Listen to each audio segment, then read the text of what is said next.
Hi, ഞാൻ ജീവൻ കുമാർ വിശ്വകർമ്മൻ. നിങ്ങൾ കണ്ടുകൊണ്ടിരിക്കുന്നത് alien brain Malayalam.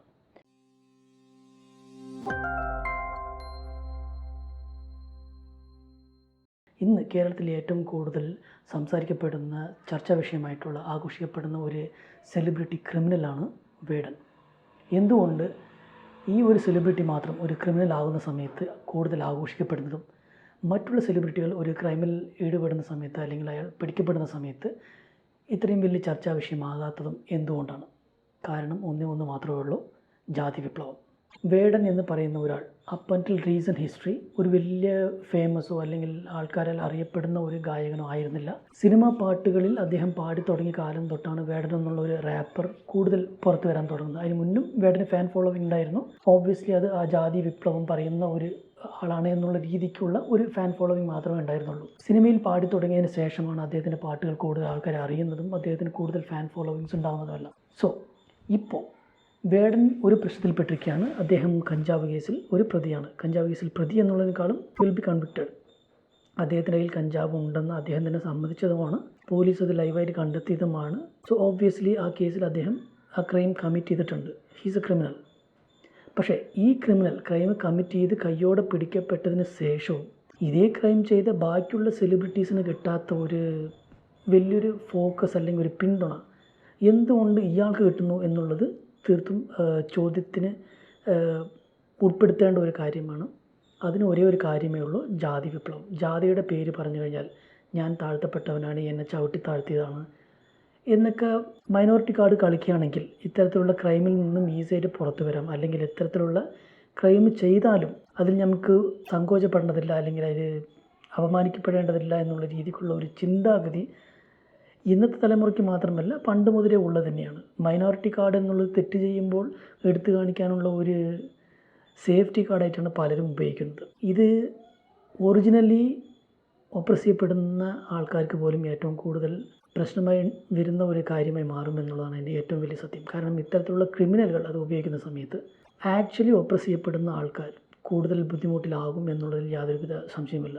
So these people must be questioned and these people must be brought to the justice. No matter അവർ ഏത് ജാതിയിൽപ്പെട്ട ആൾക്കാരായാലും ശരി, ഏത് വിധത്തിൽ ഒപ്രസ് ചെയ്യപ്പെട്ട് കമ്മ്യൂണിറ്റിയിൽ നിന്ന് വന്ന ആൾക്കാരായാലും ശരി, തെറ്റ് ചെയ്തവൻ തെറ്റുകാരൻ തന്നെയാണ്. A person who committed A crime is always A criminal and they must be punished. പക്ഷേ അദ്ദേഹത്തെ പണിഷ് ചെയ്യുന്നതിന് പകരം അല്ലെങ്കിൽ അദ്ദേഹം ചെയ്ത ക്രൈമിനെ ചൂണ്ടിക്കാണിക്കുന്നതിന് പകരം അദ്ദേഹം ഒരു താഴ്ത്തപ്പെട്ട ജാതിയിൽ നിന്ന് വന്ന ആളാണ് അല്ലെങ്കിൽ ഒരു ഓപ്പോസിറ്റ് കമ്മ്യൂണിറ്റിയിൽ നിന്ന് വന്ന ആളാണ് എന്നുള്ള പേര് കൊണ്ട് മാത്രം അവരെ വെള്ളപൂശാൻ ശ്രമിക്കുന്നത് എന്തുകൊണ്ടാണെന്ന് എനിക്ക് തീരെ മനസ്സിലാവുന്നില്ല. ഇത്രയും പ്രബുദ്ധ മലയാളികൾ ജീവിക്കുന്ന കേരളത്തിൽ ഇത് സംഭവിക്കാതിരിക്കുന്നതിലേ ആശ്ചര്യമുള്ളൂ. കാരണം പ്രബുദ്ധ മലയാളി എന്ന് സ്വയം വിശേഷിപ്പിക്കുന്നവരാണ് ഏറ്റവും കൂടുതൽ ചെറ്റത്തരങ്ങൾ ചെയ്യുന്നതും ഏറ്റവും കൂടുതൽ ചെറ്റത്തരങ്ങൾക്ക് കൂട്ടു നിൽക്കുന്നതും ഏറ്റവും കൂടുതൽ വോട്ട് ബാങ്ക് പോളിറ്റിക്സ് ചെയ്യുന്നതും ഏറ്റവും കൂടുതൽ കബളിപ്പിക്കപ്പെടുന്നതും. അതായത് ലിറ്ററസി റേറ്റ് കൂടിയതുകൊണ്ട് കാര്യമായില്ല.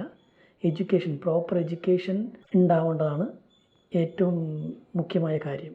അങ്ങനെയില്ലാതെ റിസർവേഷനിൽ ജയിച്ചു വരികയും അല്ലെങ്കിൽ എന്താ പറയുക പാസ്സാക്കി വിടുന്നത് കൊണ്ട് ജയിച്ചു വരുന്നതും ആയിട്ടുള്ള ആ ചിന്താഗതി കേരളത്തിൽ വളർന്നു തുടങ്ങിയതിൻ്റെ കാരണമാണ് ഇപ്പോൾ ഈ മൈനോറിറ്റി കാർഡ് കളിക്കുന്ന ആൾക്കാരുടെ എണ്ണം കൂടാനുള്ള കാരണവും. ഇത് ഇവിടെ മാത്രമല്ല, ലോകത്തുള്ള എല്ലാവരുടെയും തന്നെയാണ് പ്രശ്നം. മൈനോറിറ്റി കാർഡ് കളിക്കുന്നവർ അവർക്ക് ആ കഴിവില്ലാതിരുന്നിട്ടും കഴിവുള്ളവർക്ക് എന്തൊക്കെ പ്രശംസ കിട്ടണോ അല്ലെങ്കിൽ എന്തൊക്കെയാണോ അവർക്ക് പോസിബിളായിട്ട് കിട്ടേണ്ട വെൽത്ത് അതെല്ലാം തങ്ങൾക്കും വേണം എന്ന് പറയുന്ന ഒരു സിറ്റുവേഷനിലേക്ക് the entire world is coming.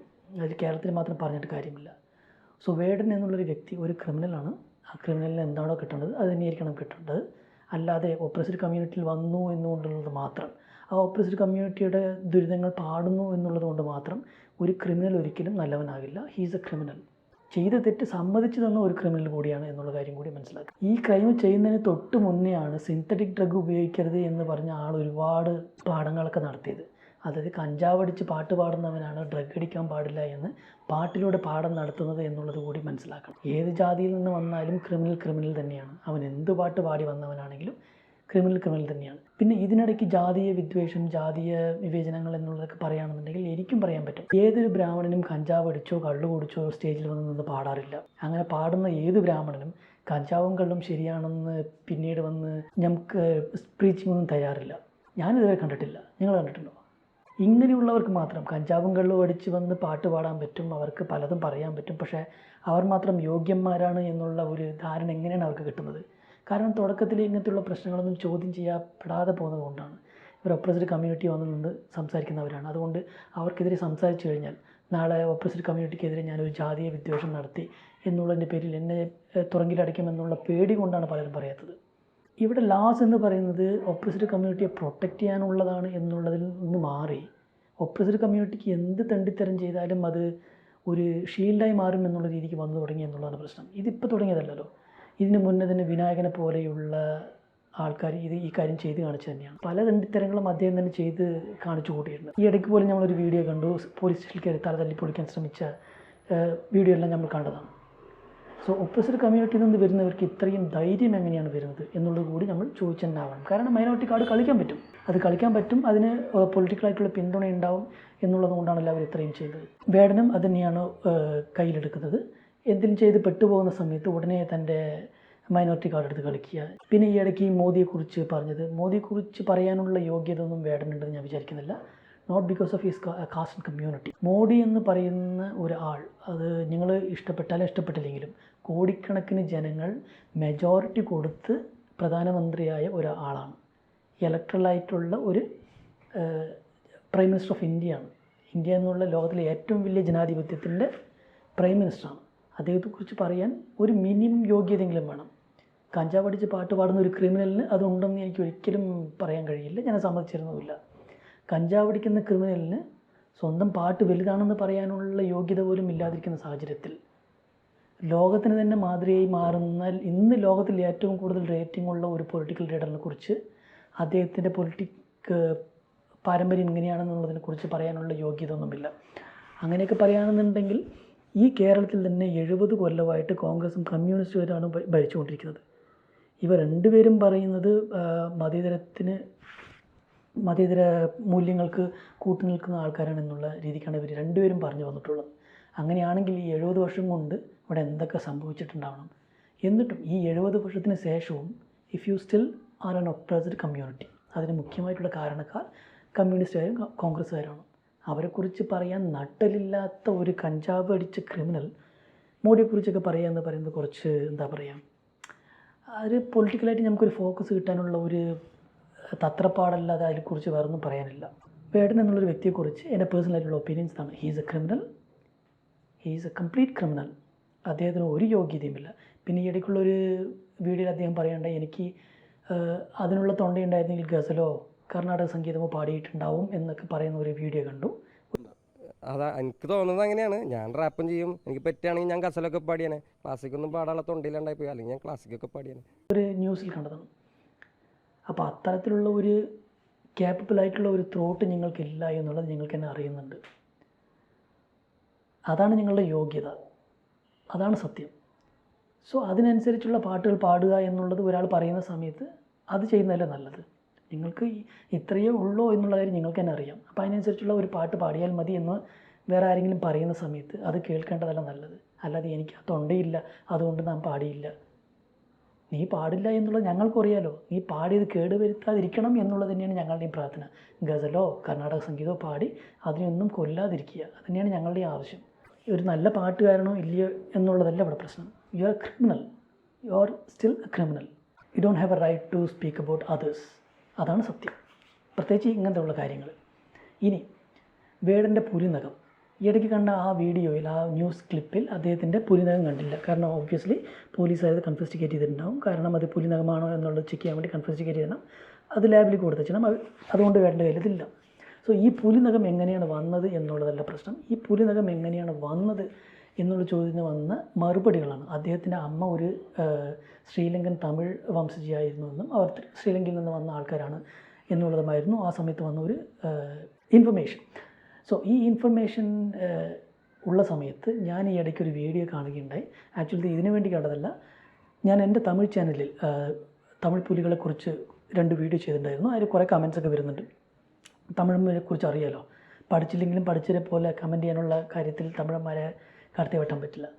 പ്രത്യേകിച്ച് അവിടെ ഇപ്പോൾ പുതിയതായിട്ടില്ല, കഴിഞ്ഞ 100 വർഷമായിട്ട് കുറച്ച് വളർന്നുകൊണ്ടിരിക്കുന്ന തമിഴ് ദേശീയം എന്ന് പറയുന്ന തമിഴ് നാഷണലിസം, തമിഴന്മാർക്ക് തനി നാഷണലിസം ഉണ്ട് എന്ന് വിശ്വസിക്കുന്ന ഒരു ഗ്രൂപ്പുണ്ട്. അവിടെ കുറേ കമൻറ്റ് കേട്ട സമയത്ത് അതിനുവേണ്ടി പിന്നീട് ഒരു വീഡിയോ കൂടി ചെയ്യണം എന്നുള്ള ഒരു ആഗ്രഹത്തിനായി ഞാൻ കുറേ വീഡിയോസൊക്കെ തപ്പി നോക്കി. എന്തൊക്കെയാണ് LTT ചെയ്ത് കൂട്ടിയത്, അല്ലെങ്കിൽ ആ ശ്രീലങ്കൻ സിവിൽ വാർ സമയത്ത് എന്തൊക്കെയാണ് സംഭവിച്ചതെന്നുള്ളതിനെക്കുറിച്ച് ഞാൻ കുറേ വീഡിയോസ് എല്ലാം തിരയുന്ന സമയത്ത് suddenly I fell into a video. ആ ന്യൂസ് ക്ലിപ്പിനിടയ്ക്ക് ഞാനങ്ങനെ കണ്ടുകൊണ്ടിരിക്കുന്ന സമയത്ത് പെട്ടെന്നൊരു മുഖം ജസ്റ്റ് സ്പോണ്ടേനിയസ്ലി എന്നെ സ്പാർക്ക് ചെയ്തു. ഇതെവിടെ കണ്ടമാതിരി ഉണ്ടായിരുന്നുള്ളൂ ഈ മുഖം എന്നുള്ള രീതിക്ക്. എന്നിട്ട് ഞാൻ ആ വീഡിയോ ഒന്ന് റിവൈൻഡ് ചെയ്ത് പോസ് ചെയ്ത് നോക്കിയപ്പോഴാണ് ഐ സോ എ പേഴ്സൺ. അതാരാണെന്ന് നിങ്ങൾ തന്നെ നോക്കുക.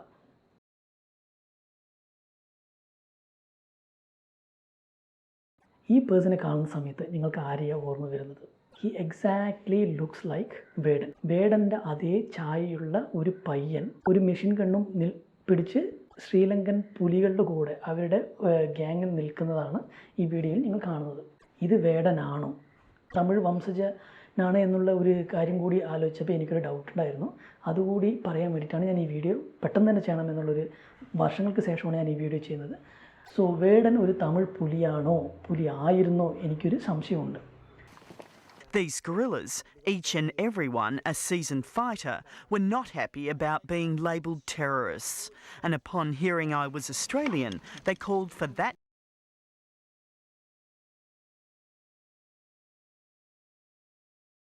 message to be relayed to Canberra. மக்கள் சுதந்திரமாக விடுபட்டு கொண்டிருக்கக்குள்ள ഈ വീഡിയോയിൽ കാണുന്ന ഈ വ്യക്തി വേടൻ തന്നെയാണ് എന്ന് ഞാൻ ഉറപ്പിച്ച് പറയുന്നില്ല.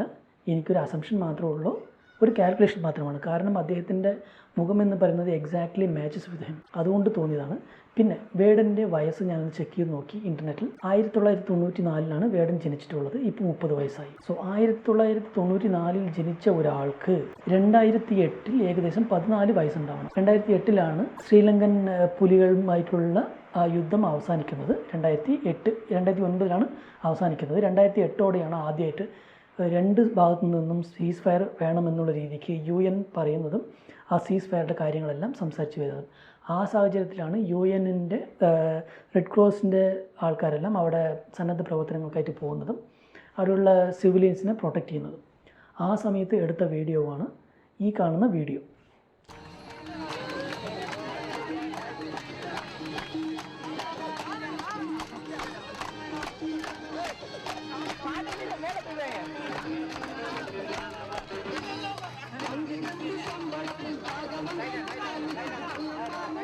சண்டை நிறுத்தம் எங்களோட மக்களுக்கு ஒரு நல்ல ஒரு சுமூகமான ஒரு தீர்வை கொடுக்குமென்று அரசாங்கத்தின் மீது உள்ள நம்பிக்கையால் நல்ல இடம் நினைக்கிறோம். I think the government realizes that we cannot go on with the war, that the world has no patience with us, the country has no patience with us, and similarly the LTT is realizing it. So I think the international climate is what is forcing both sides to look for compromise. Across the border, Sri Lankan soldiers continue to patrol wearing. ഞാൻ ഈ കാണിച്ച ഈ video കഴിഞ്ഞ വർഷമാണ് post ചെയ്തെങ്കിലും അത് റിലീസായ വർഷം എന്ന് പറയുന്നത് 2008. സോ 2008 to 2009 ചിത്രീകരിച്ച വീഡിയോ ആയിരിക്കണം. എക്സാക്ട് ഡേറ്റ് എനിക്കറിയില്ല. അവരത് റീപോസ്റ്റ് ചെയ്തതാണ്. സോ എനിക്ക് ഒറിജിനൽ ഡേറ്റ് എപ്പോഴാണെന്ന് കണ്ടുപിടിക്കാൻ കഴിഞ്ഞില്ല. 2008 to 2009 അപ്പോഴാണ് ഈ വീഡിയോ ചിത്രീകരിച്ചിരിക്കുന്നത്. 2008 തന്നെ എടുക്കുകയാണെങ്കിൽ പോലും ആ സമയത്ത് വേടന് 14 വയസ്സുണ്ടാവണം. 94 ജനിച്ച ഒരാൾക്ക് 2008 ഏകദേശം 14 വയസ്സുണ്ടാവണം. 14 വയസ്സുള്ള ഒരാൾ പുലികളുടെ മിലിറ്ററിയിൽ ചേരാൻ കഴിയുമോ? തീർച്ചയായിട്ടും ചേരാൻ കഴിയും.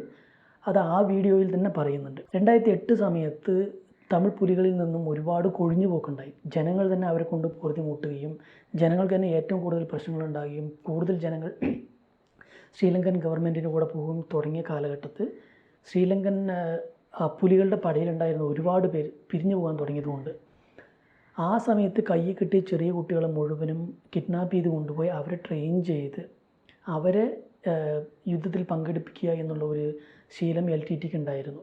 10-12 വയസ്സുള്ള കുട്ടികളെ കടത്തി കൊണ്ടുപോകുക, എന്നിട്ട് അവർക്ക് ഫുൾ ട്രെയിനിങ് കൊടുക്കുക, എന്നിട്ട് ഒരു 14 വയസ്സാകുമ്പോഴേക്കും അവരൊരു നല്ലൊരു പുലിയാക്കി മാറ്റിയെടുക്കുക എന്നുള്ളതായിരുന്നു അവരുടെ ആ സമയത്തുള്ള ഒരു ട്രെൻഡ്. കുറേ പെൺകുട്ടികളിലും കൊണ്ടുപോയിട്ടുണ്ട്. കൊണ്ടുപോയ പെൺകുട്ടികളിൽ ഗർഭചിത്തം വരെ നടത്തിയിട്ടുണ്ടായിരുന്നു. അവർക്ക് ആ ഗർഭപാത്രം റിമൂവ് ചെയ്യുക എന്നുള്ളത് വരെ ചെയ്തിട്ടുണ്ടായിരുന്നു എന്നുള്ള ന്യൂസ് കൂടി ഞാൻ കേട്ടിട്ടുണ്ട്. അത് എത്രത്തോളം ആധികാരികമാണെന്ന് എന്നുള്ളത് എനിക്കറിയില്ല. പക്ഷേ പെൺകുട്ടികളുടെ ആ ഗർഭപാത്രം അകറ്റുകയും, കാരണം അവർക്ക് അതുമൂലം ഉണ്ടാകുന്ന ഒരു എന്താ പറയുക കുടുംബത്തോടുള്ള ഒരു അടുപ്പം അത് ഉണ്ടാവാൻ പാടില്ല എന്നുള്ള രീതിക്ക് അവർക്ക് ഗർഭപാത്രം റിമൂവ് ചെയ്യപ്പെട്ടിട്ടുണ്ടായിരുന്നു. LTTE അത് ചെയ്തിട്ടുണ്ടായിരുന്നു എന്നുള്ള ന്യൂസൊക്കെ ഞാൻ കേട്ടിട്ടുണ്ട്. സോ കുട്ടികളെ അവർ ഒരു സോൾജേഴ്സായിട്ട് മാത്രമേ കണ്ടിരുന്നുള്ളൂ. സോ ആ കാലഘട്ടത്തിൽ 2008 ചെറിയ കുട്ടികളെ പുലികൾ കൊണ്ടുപോവുകയും ചെറിയ കുട്ടികൾ തന്നെ ചില സ്വയമായിട്ട് പുലികളോട് ചേരുന്നതുമായ സാഹചര്യം ഉണ്ടായിരുന്നു. 2008 ഈ ചെറിയ കുട്ടികൾ സോൾജേഴ്സായി ജോയിൻ ചെയ്യുക എന്നുള്ളത് LTTEക്കും ഒരു ആവശ്യമായിരുന്നു. പിന്നീട് UN താക്കീതിന് ശേഷമാണ് LTTEയുടെ ലീഡറായ പ്രഭാകരൻ ഞങ്ങളതിനി റിക്രൂട്ട് ചെയ്യുന്നില്ല, കുട്ടികളെ റിക്രൂട്ട് ചെയ്യുന്നില്ല എന്നുള്ള രീതിക്കുള്ള സ്റ്റേറ്റ്മെൻ്റ് എല്ലാം കൊടുത്തത്. 2008 14 വയസ്സ് മാത്രം തികഞ്ഞ ഒരാൾ ആ വീഡിയോയിൽ നിൽക്കുന്നത് എന്നുള്ളത് സ്വാഭാവികമായിട്ടുള്ള കാര്യമാണ്. അതിൽ ചോദിച്ച് എവിടാനൊന്നുമില്ല. കാരണം 14 വയസ്സുള്ള പയ്യന്മാർ ആ മിലിറ്ററിയിൽ ഉണ്ടായിരുന്നു എന്നുള്ളതാണ്, LTTEയുടെ ക്യാമ്പിലുണ്ടായിരുന്നു എന്നുള്ളത് തന്നെയാണ് സത്യം. 14 വയസ്സുള്ള വേടൻ ഇവിടെ നിന്ന് ഒന്ന് അങ്ങോട്ട് പോയിരിക്കാം, അല്ലെങ്കിൽ 14 വയസ്സിൽ അവിടെ ആ 2009 യുദ്ധം കഴിഞ്ഞതിന് ശേഷം he must have came to ഇന്ത്യക്ക് വന്നിരിക്കാം. ഇതിലെന്ത് വേണമെങ്കിൽ സംഭവിച്ചിരിക്കാം. സോ ഈ ക്ലിപ്പ് കണ്ട സമയത്ത് എനിക്ക് തോന്നിയ ഒരു സംശയം മാത്രമാണ്, അത് വേടൻ തന്നെയാണോ എന്നുള്ള കാര്യത്തിൽ എനിക്ക് യാതൊരു ഉറപ്പുമില്ല. ആ ക്ലിപ്പ് ഞാൻ കണ്ടു, ആ ക്ലിപ്പ് നിങ്ങളുടെ മുന്നിൽ ഞാൻ പ്രസൻറ്റ് ചെയ്യാണ്. ആ സമയം ഏതാണെന്ന് ഞാൻ പറയുന്നുണ്ട്. ആ സമയത്ത് വേടൻ എത്ര വയസ്സായിരിക്കാം, അദ്ദേഹം അവിടെ ഉണ്ടായിരിക്കാനുള്ള ചാൻസ് കണക്കൂട്ടി നോക്കുമ്പോൾ ഉണ്ട് എന്നുള്ള എൻ്റെ ഒരു കാൽക്കുലേഷൻസ് മാത്രമാണ് ഞാൻ ഈ പറയുന്നത്. ഇത് സത്യമാണോ ഇല്ലയോ എന്നുള്ളത് പറയേണ്ടതും കണ്ടുപിടിക്കേണ്ടതും ഗവൺമെൻറ്റിൻ്റെയും വേടൻ്റെയും ഉത്തരവാദിത്തമാണ്. എൻ്റെ അല്ല. ഞാൻ കണ്ട കാര്യങ്ങൾ ഞാൻ നിങ്ങൾക്ക് പ്രസൻറ്റ് ചെയ്യുന്നു വിത്ത് എവിഡൻസ്. ഞാനീ പറഞ്ഞ ഈ ടൈം ലൈനിലാണോ അവിടെ യുദ്ധം നടന്നത്, അല്ലെങ്കിൽ അവിടെ കുട്ടികളെല്ലാം LTTE മിലിറ്ററിയിൽ ചേർത്തിരുന്നു എന്നുള്ള കാര്യമല്ല. നിങ്ങൾക്ക് ഇൻ്റർനെറ്റിൽ തന്നെ പോയി ചെക്ക് ചെയ്യാവുന്ന കാര്യങ്ങൾ മാത്രമേ ഉള്ളൂ. സോ സത്യം നിങ്ങൾ തന്നെ കണ്ടറിയുക. Thanks for watching. ഞാൻ ജീവൻകുമാർ വിശ്വകർമ്മൻ. നിങ്ങൾ കണ്ടുകൊണ്ടിരുന്നത് എലിയൻ ബ്രെയിൻ മലയാളം.